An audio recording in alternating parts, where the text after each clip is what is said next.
Small role, big impact. What comes to your mind when I say this first? Probably this. It's Body. Here's the single. Yes, England have tied the match. Jack Leach, you are my hero. The greatest one of all time.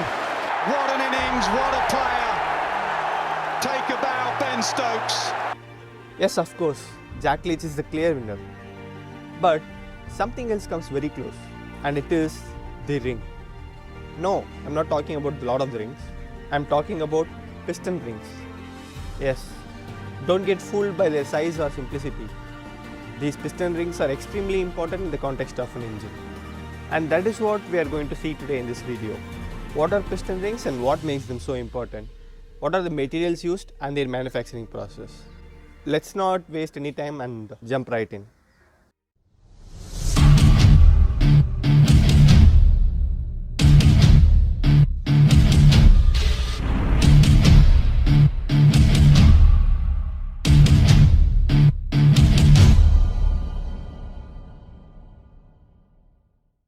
What is a piston ring?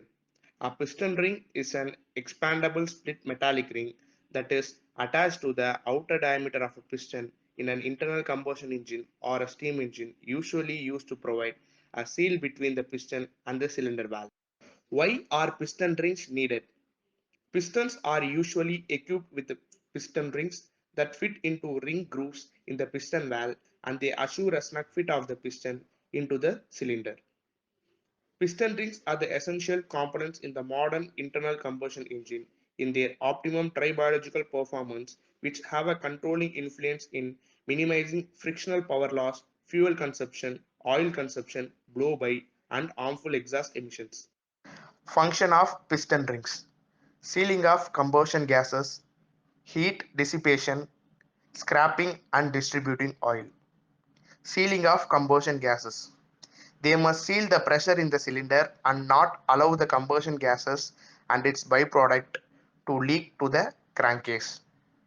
Heat dissipation: they must carry away as much heat from piston to cylinder valve as possible. They must be able to withstand pressure up to 1000 psi between 2000 to 3000 times per minute in an engine. They must withstand temperature up to 600 degrees centigrade to 800 degrees centigrade without losing their tension. Scrapping and distributing oil: they must properly lubricate the cylinder valve, supplying sufficient amount of lubricating oil and scrapping out extra oil back to crankcase. They must be quiet in operation. They must absorb minimum amount of power in order to reduce friction losses, and they must be durable. Piston ring material: one of the most prominent materials used in making piston rings is cast iron. This is because it contains graphite in the lamellar form, which itself acts as a lubricant, assisting the sliding motion between the rings and the liner. Alloys and coatings are done on the piston rings, and it will vary as per the type of the ring, as the functionality of these rings are different from each other.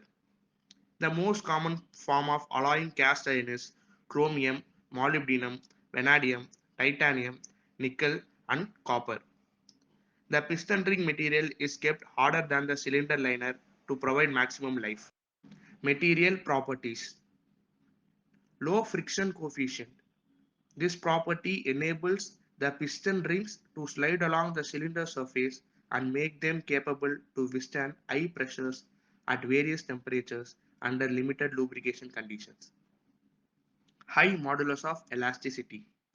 This property of material enables piston rings to provide the required specific pressure upon cylinder surface.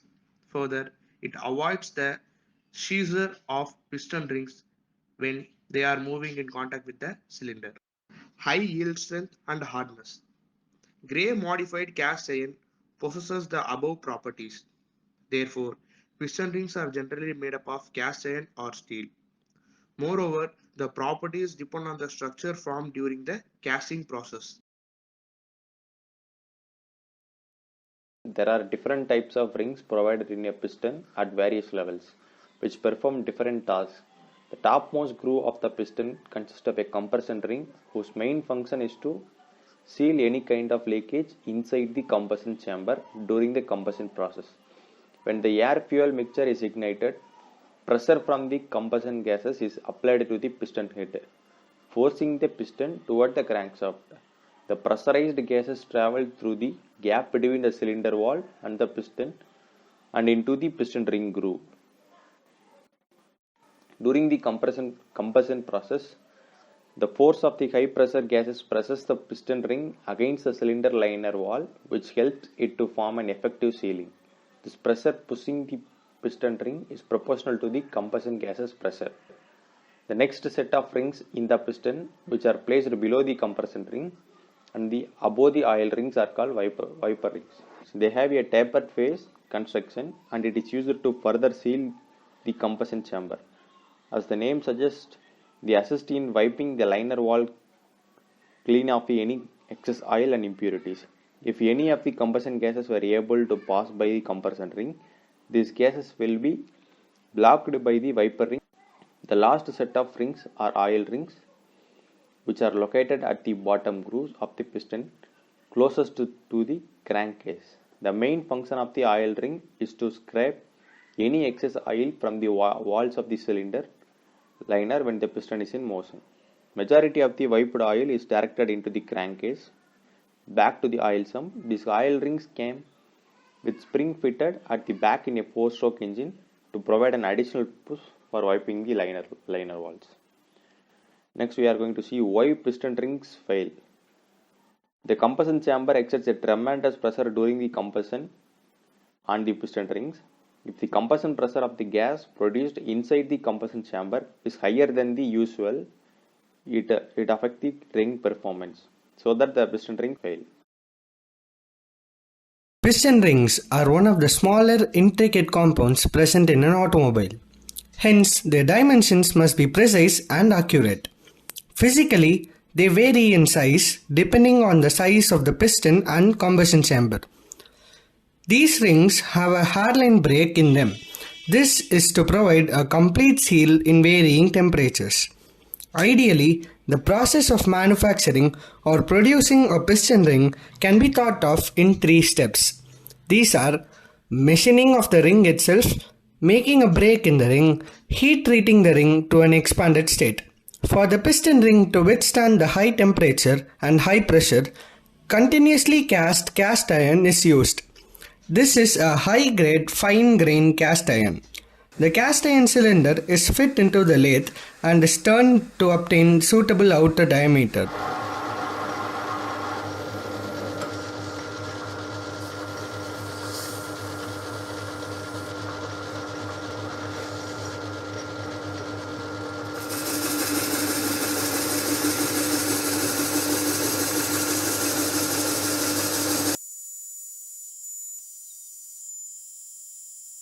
The next process is grooving. A grooving tool is used to make grooves on the outer surface of the workpiece. Equally distant measured grooves are made.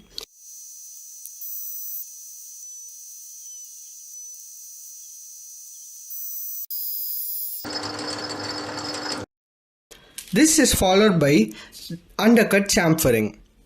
This is done by an undercut trumpet chamfer tool.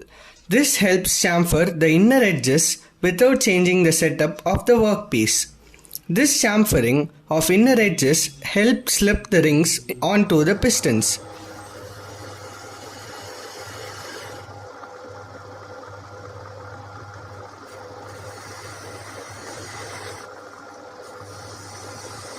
The next process is the surface finishing, and it is done by the round nose tool. With the help of a needle file, further finishing is also done.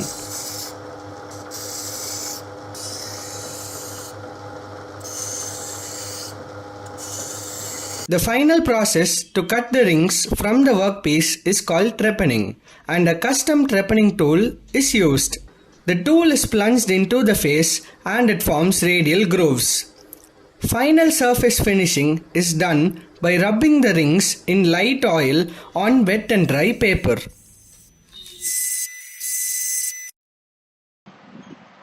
Breaking the ring. For a piston ring to function as intended, it should not be fully continuous ring, as it will be working in high temperatures and pressure a breakage is needed. This prevents the flow of fuel or oil from combustion chamber to crankcase and vice versa. This breakage can be made in different methods. A thin hacksaw can be used or physical force can be used to strike the ring to break it. The more efficient way would be break the ring from the inside. This is to minimize the loss of material. For this, a triangle file is used to make a small V notch on the desired part of the ring, and the pressure from inside is provided through custom made tools. A splitting ferrule is machined and placed on the inside of the ring. The inside of the ferrule has a 2-degree taper. This is sealed by a plug with the same taper. Pressure is applied on this plug by a manual press and this breaks the ring. These extra parts are used to ensure that there is no lateral displacement when the ring is broken.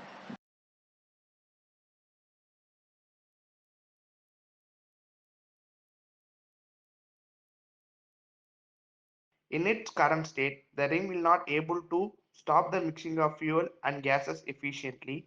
It should be constantly pushing the valves of the combustion chamber.